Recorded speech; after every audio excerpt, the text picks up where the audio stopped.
We all want a business like Netflix or Amazon Prime. Businesses where once a customer engages with them, it becomes automatic and a part of their lifestyle from then on.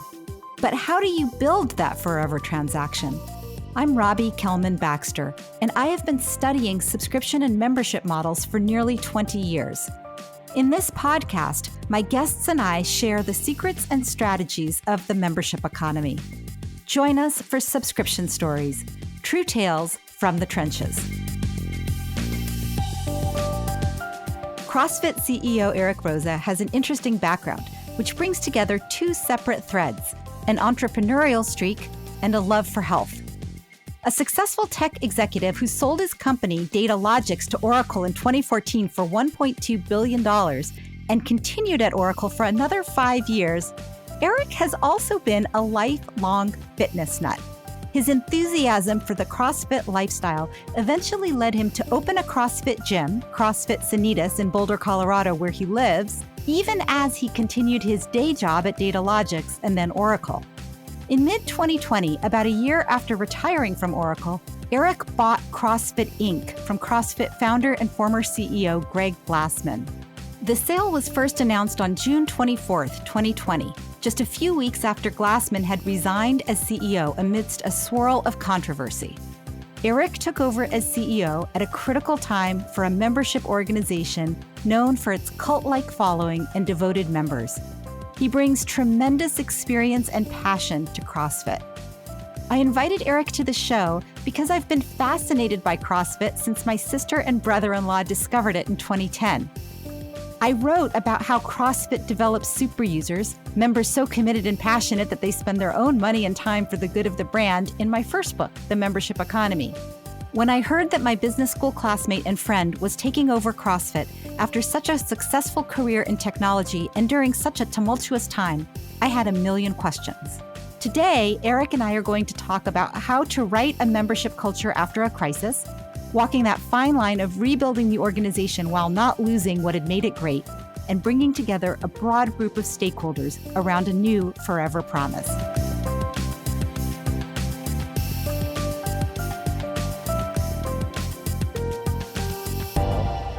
Welcome to the show, Eric.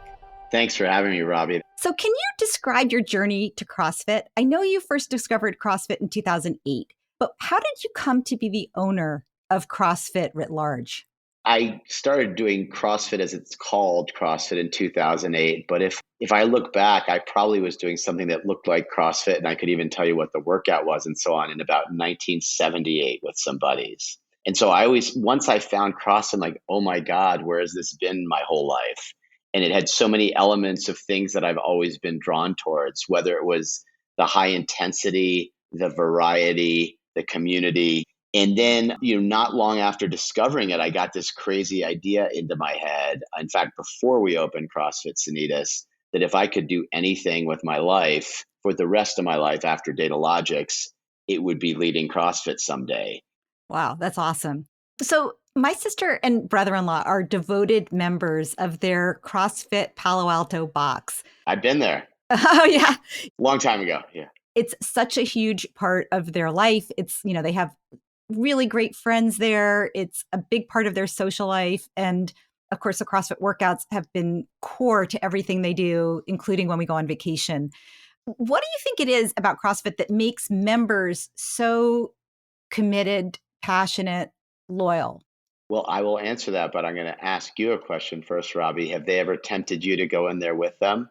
It felt very intense. The zeal with which they joined was intimidating to me. Yeah, that's good stuff. Yeah, it's important for me, and I appreciate you sharing that, to learn about both what attracted people to CrossFit and what actually kept them from trying it. We're launching, I'm really excited about it. We're launching at the end of this month, actually, at the end of January, our first kind of attempt to bridge that gap and reach people like you who maybe were intrigued and saw some great results and passion with family members, but didn't feel it was like a safe place for you yet, or you weren't ready yet.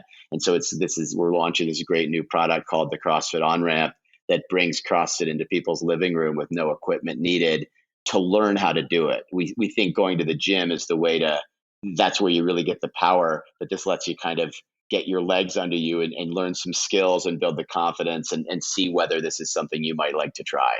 Anyway, we'll see if something like that, brings you into the fold. I always found, by the way, for every 10 people that I would try to get involved in CrossFit amongst my friends, maybe one of them would do it. I always found that, right? It's, at our age and all that, right? It's too intense, it's too extreme, it's too this, it's too that. So my thought was, wow, if we can reach out outside of the box, outside of the gym and get to one more of those 10 people, that's going to be another million plus people a year trying CrossFit. And I think more than half of them will find, wow, this is pretty friggin' cool now that I know it. So anyway, we'll see. Well, it's really interesting because one of the things that I wrote about CrossFit and that fascinated me about CrossFit is that it didn't feel particularly welcoming to everybody. And in my work on membership, I think that for a lot of organizations, that's the secret sauce, is to really know who you serve well and not make it easy for the wrong people to come in. So to say, this is what we do, this is how we do it. If this seems like a good fit for you and a promise that makes sense and is valuable to you, come in, and we know we can, knock the ball out of the park. And if you're somebody different, if this isn't for you, that's okay too, but we don't want to mislead you. And I think that's been a real part of CrossFit's success up to this point. And I think it's really interesting that you're looking at how do you just loosen that a little bit? How do you expand the audience? Because it isn't necessarily for everyone. It's very challenging and they require a big commitment. So I wonder, as you think about rolling out this new offering, kind of finding that perfect balance between opening things up a little bit to bring in more people and to make people like me less intimidated. And at the same time, making sure that people know what they're getting into, that this is going to be life-changing. It's going to make them incredibly fit. They're going to find a real community, but you have to be ready to work hard. You nailed it, right? So we actually were just going through some of our marketing materials and packaging right before this podcast, actually. And the two things we talked about is we are not going to sugarcoat that this is going to feel like high intensity for where you are.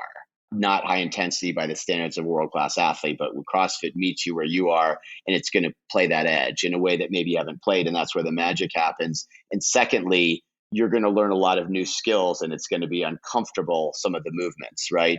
Those two things can't be sugarcoated in our messaging. So I think you're right on there.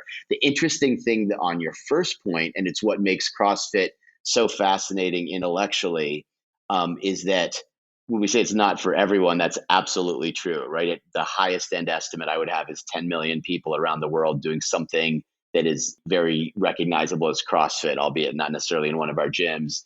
And that's 10 million out of 7.5 billion people. So it's a small group of people now relative to the world's population. What's interesting is when you break that apart, we have gyms in 155 countries. So I would bet there might be in 200 countries that there are people doing CrossFit. There are credentialed CrossFit trainers in 100 countries, right? Or actually 150 countries, because there has to be one everywhere we have a gym.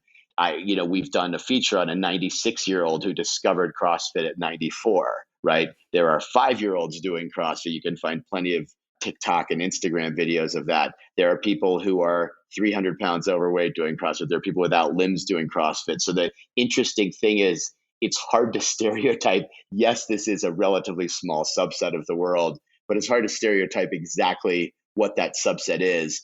And I think what we're trying to broaden the understanding of is you don't have to be fit to do this. You don't have to feel like you're fit to do this. You don't have to get ready to do CrossFit. CrossFit at its best, which we're not always at, meets you exactly where you are. And it really doesn't matter what your level of conditioning is, what your orthopedic issues are, what your state of metabolic health is, et cetera.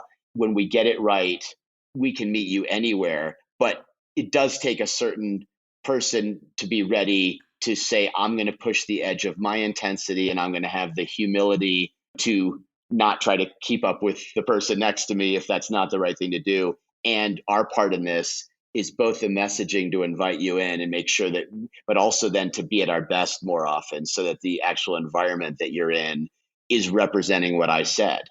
And one of the challenges, with the model that we have right now, which is well over 10,000 gyms around the world who have largely forged their own path, is that the experience of members can be different in different gyms. And so what we're trying to do is walk the line, because we really value the autonomy and the independence and the funky, crazy creativity of each individual gym and operator. But we also believe that CrossFit as a core stands for being inclusive. It stands for being a place where everyone's welcome. It's really interesting. Sometimes I think about, on the journey to membership for different organizations, it's important to kind of look for where are your challenges and opportunities and where are your strengths.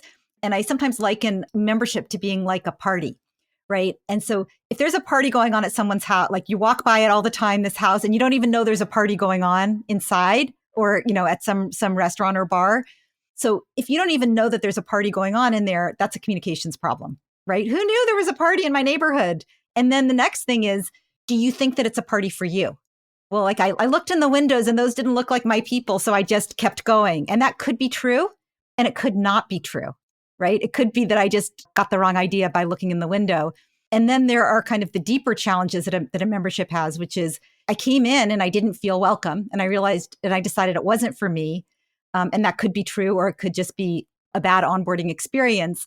And then it's once I'm in the party, do I want to stay? Is it fun? Is it what was promised? And it sounds like what you're talking about is sort of at that looking in the window area. And I would go further, Robbie, which is if you leave the party for whatever reason, do we have an appropriate way of inviting you back at the right time, right? Because in some cases, you left the party for good. In other cases, it could have had nothing to do with us. We've had, in the 8 years our gym has been open, and this happened with a friend of mine who joined early on. She was really loving it and then was playing softball and I think screwed up her knee or something, twisted her knee, and effectively never came back. And so that was like something or someone loses their job or moves away or is going through some marital trauma or whatever.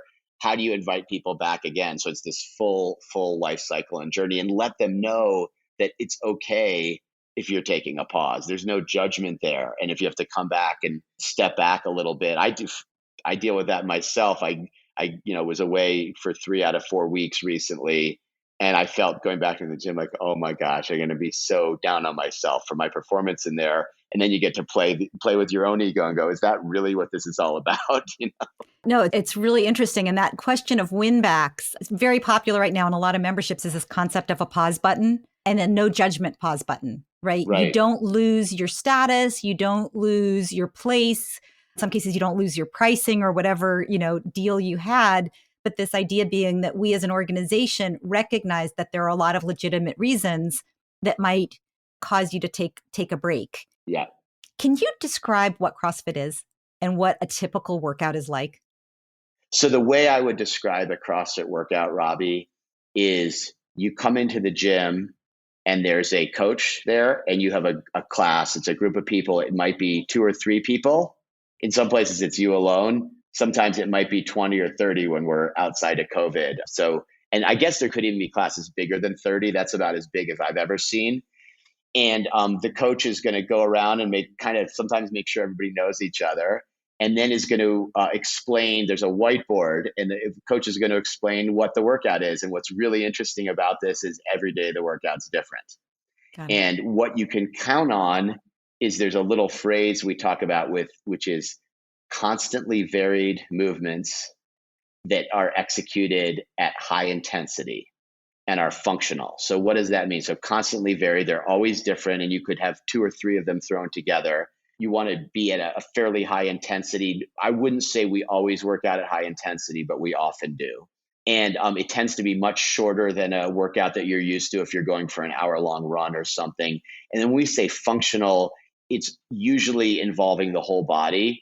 So you won't see in CrossFit, oh, today's a biceps day, right? Or today's a calf raise day. We're really trying to do movements that will help you in everyday life, getting off of the floor, reaching up overhead, things like that will apply more broadly.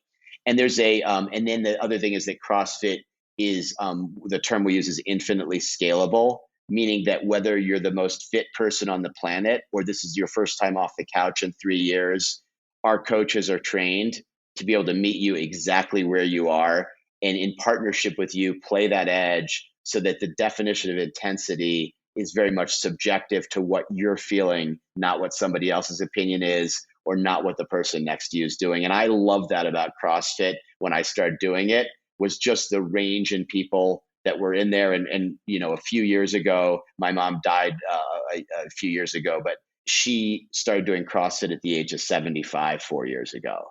And it was the best thing in her life, along with her grandkids, in her last 2 years on the planet. And Wow. and she texted me about 3 months after joining and said, I just deadlifted 100 pounds. And, Wow. there's not a lot, let's face it, traditionally, I didn't know what a deadlift was when I started CrossFitting, but like probably aren't a lot of 75-year-old women out there, right, who are grandmas of four, who are being introduced to something at the age of 75 and then so excited about it that they're kind of bragging to their son and to co-celebrate. And, it brought tears to my eyes, and it almost does now, to think about that. And so it's That's really cool. So beautiful. when you say, like, what do you do in CrossFit? The answer is some pretty crazy stuff. I love that. I love that image of your mom. May her memory be a blessing of her deadlifting 100 pounds and then calling you and bragging. Oh, it was so That's cool. And beautiful. one time I walked into the gym and my mom was working out with my daughter who was 9 at the time. And that was another one, like, oh my God, this is legit. Like, this is crazy, like nothing else. So I want to take a different tack for a minute. You owned a gym. You've been an active CrossFitter yourself. You've brought a lot of family members along with you and friends.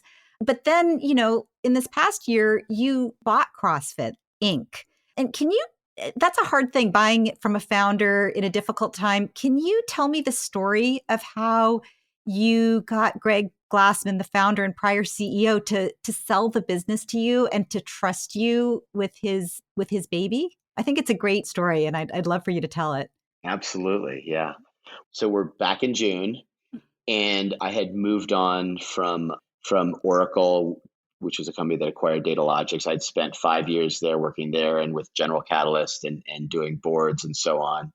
And so I'm at home. I'm working probably about 50% of my time and traveling, and again, mostly doing investing and boards and so on, and pondering every day this question of, do I want to be an operator again, or am I done? And there was part of me that said, I don't need to be an operator anymore.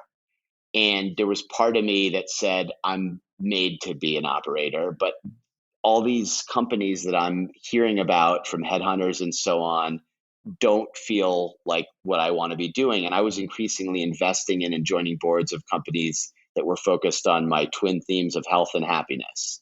And I wrote this personal manifesto when I left Oracle and said, the more time that I spend with people immersed in trying to make other people healthier and happier, the healthier and happier I get myself. It was just such an obvious equation to me, and that I was wired for it. And so what happened, I'm sitting there, I'd say highly receptive to something bigger moving me in a certain direction. Way down there buried was this idea that, wow, if I could do anything from 10 years earlier, it would be to lead CrossFit. And then the Floyd 19 tweet comes out from Greg Glassman. The what tweet? I'm sorry. Oh, The what sorry. tweet? So Greg Glassman, the founder of CrossFit, sent out a tweet that kind of launched all this possibility to reinvent CrossFit, that traumatized the community, I think inadvertently, that said Floyd-19. And so it was kind of a conflation of everything that was going around George Floyd. We were right in this period in June, and George Floyd's death, and all the circumstances around it, and the upheaval in society, and how a lot of us were feeling about that. And then and also the COVID-19 quarantine and so on. And I still to this day don't know what Floyd-19 meant, but Greg tweeted that out, and immediately people were very offended by that notion. And a lot of people said, we don't want to be part of CrossFit anymore. So within a few Oh, days, wow. you had half of the top professional athletes in CrossFit boycotting the games. And you had, which is our annual or global competition to crown the fittest man and woman on earth. And then you had hundreds of gyms saying, we're not going to be affiliated gyms anymore.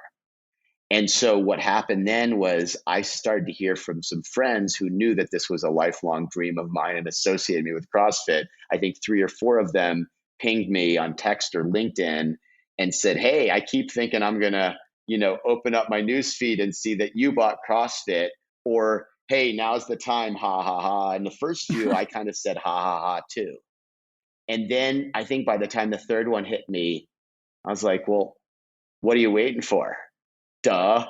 You're sitting here looking for more meaning in your life. You think you want to operate, but it doesn't look like an enterprise software company. Your focus is health and happiness. Go for it. Yeah. And so this is the moment of, what would you do if you're not afraid?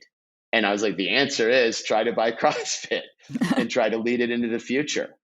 And so that's the backstory and how it happened. And I was very fortunate to get introduced to Greg and get a chance to meet with him. Wasn't an easy thing to do. And he and I spent about 12 hours together in about a 24-hour period. And by the time we left, I was like, we didn't have a handshake yet, but I was like, wow, this is possible. And by the time I got home that night, I had kind of written up basically a proposal that I'd already pitched him on verbally. And the next morning, we had a verbal handshake to get it all done. And this was within about a week of the Floyd-19 tweet and the upheaval around the company. So it happened Wow. very quickly after a 10-year lag.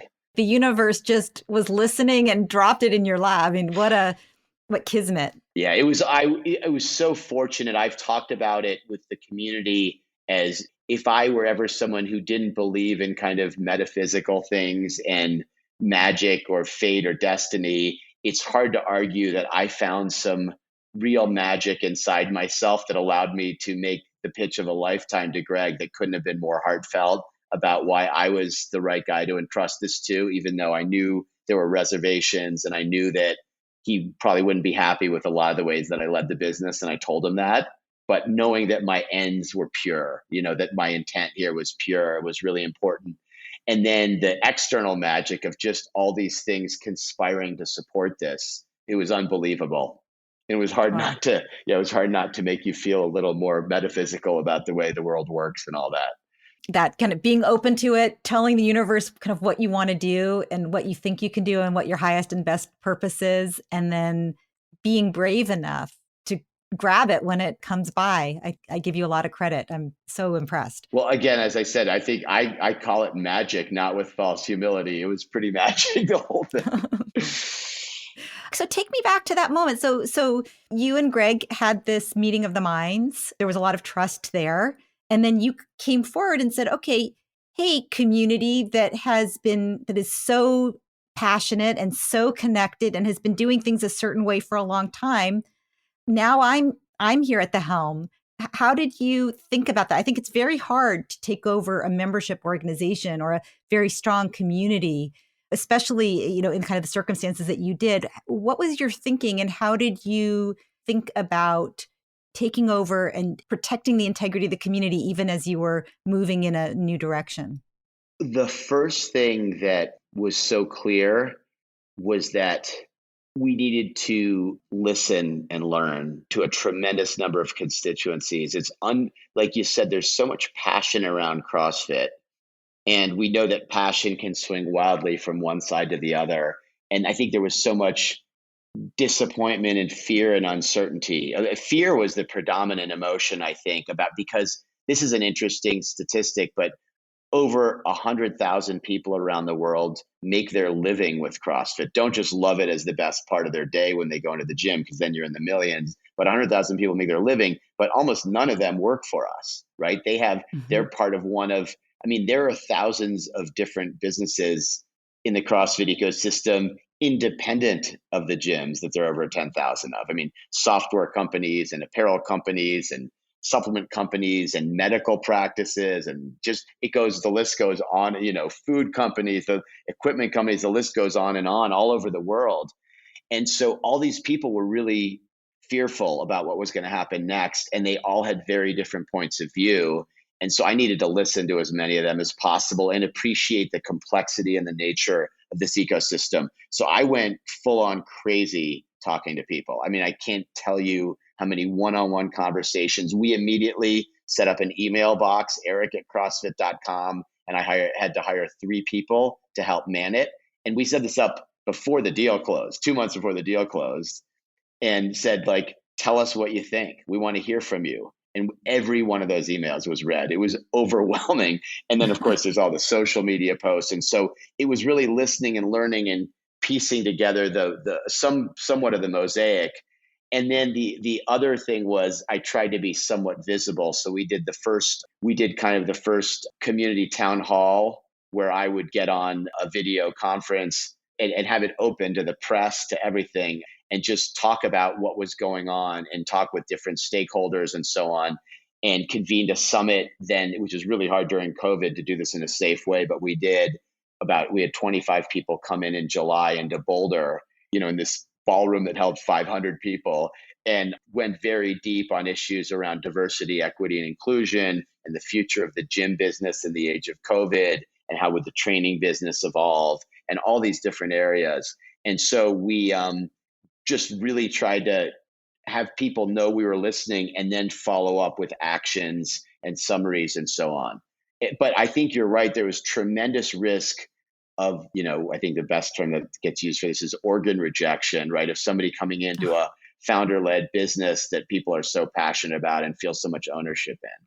We were very fortunate to be able to get people on board. It was really to me, it was a testament of the resilience of the community, of saying, we're going to give this guy we don't know a shot. And I will say part of what was super helpful here was the fact that I had owned a gym for 8 years and actually opened up 4 different gyms, including my companies, that I was in that way was an insider. I wasn't part of the company. I didn't know anything about the way all that worked, but I had my own little microcosm.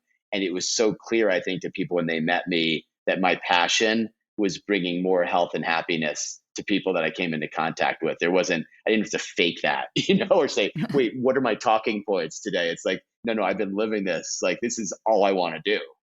You've talked about growing globally and also investing in diversity, equity, and inclusion. How are you managing keeping the kind of the historical secret sauce, the way that the things that brought people to CrossFit and that it's familiar to them, with kind of, you have this newish vision. How are you balancing those two? Because I think in a membership organization, it's even a little different than other founder-led transitions, because all of these people have been brought along, not just the employees when you talk about a founder-led business changing, but also all of the members. Yeah. How are you balancing kind of the old school way things have always been with, kind of this new age, new approach that you bring with your joining? I think you have to understand, you have to peel back and say, what do we believe at our core? And again, this is where I was fortunate to have the perspective of a longtime owner of a gym, as well as having gyms at work, I understood, I think, to my core, it's what drew me in the first place, what CrossFit was at its best. And that was something that, so you kind of have your North Star then. I had no interest in changing what CrossFit is at its best. We've got that figured out. I want to be there more often. That's a very different model when you think about transformation of a culture or a company. It's one thing to say, look, guys, this just isn't good enough. We've got to change X, Y, Z, or this market's not big enough, or the world's changed. But there's none of that. I know exactly what CrossFit is at its best, and all of us do. That's why we love it so much. It's just, how do we get there more often? How do we deliver that brand promise more often? It's funny because you talk about being an operator, and the way you describe the challenge you face is very much of an operational challenge. It's about execution, not about vision, not about brand. It's about the core vision and the core methodology are very sound. Yeah, we just need to get them to more people and, again, be at our best more often. Really interesting. I wonder, peeling back on this question about operations, you're a great operator, right? You've won all these awards for running Datalogics and for running your CrossFit gym. What do you think you bring to CrossFit from, we met at Stanford Business School. We're business people. What do you think you bring from the business side that is useful in your CrossFit role? And what do you think is different, if anything? I think a lot about stakeholders. who's invested in this, and how can we make them successful. That's probably one thing, is a certain amount of rigor. I don't want to get into kind of business speak around this, and stakeholder already sounds like business speak. And, I'm already throwing up around saying that. But I do think, while I do rely a lot on intuition as well, I try to be pretty rigorous in my thinking about who are the stakeholders we care the most about, what matters the most to them. And so this is a model that I kind of use for myself, and I taught in classes when I've taught at University of Colorado and so on, the model of stakeholder success, and really understanding that by talking to people and then holding yourself accountable and being invested in the success of your stakeholders. And then magic happens, because like you said, when people are really part of this membership economy, they're going to line up behind you with their time and resources and money to help, because they're so invested in it. But you reciprocate. So I think that's if I had to pick one thing, that's the big one. So what advice would you have for others who are taking over founder-led businesses, especially those that are coming in at a challenging time, or at a moment of great intensity?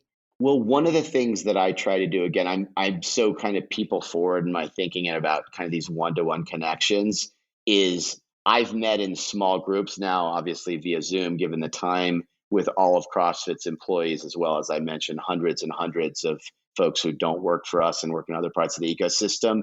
And I think there's no substitute for getting the individual stories. Great advice to really focus on the stakeholders, the people that have a stake in the success of your business. And I think, and Robbie, the important thing, I don't want to lose that, is this one-to-one thing. I'm all about market research and all about like cohorts and NPS scores and all the rest of it. I believe in all that stuff.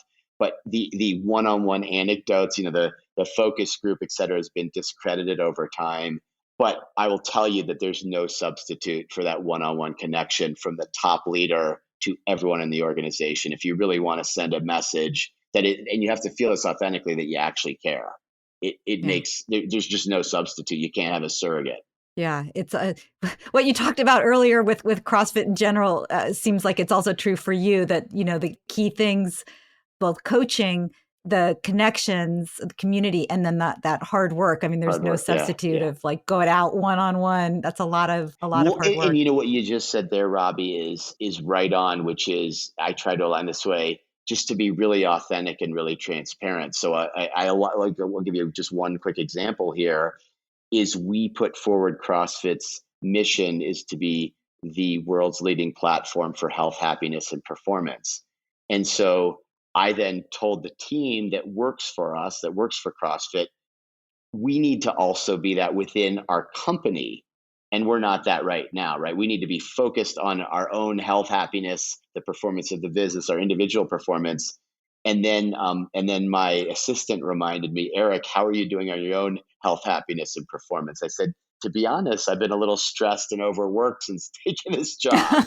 And so she's doing like this amazing thing with me now, which she initiated. Paris is just awesome.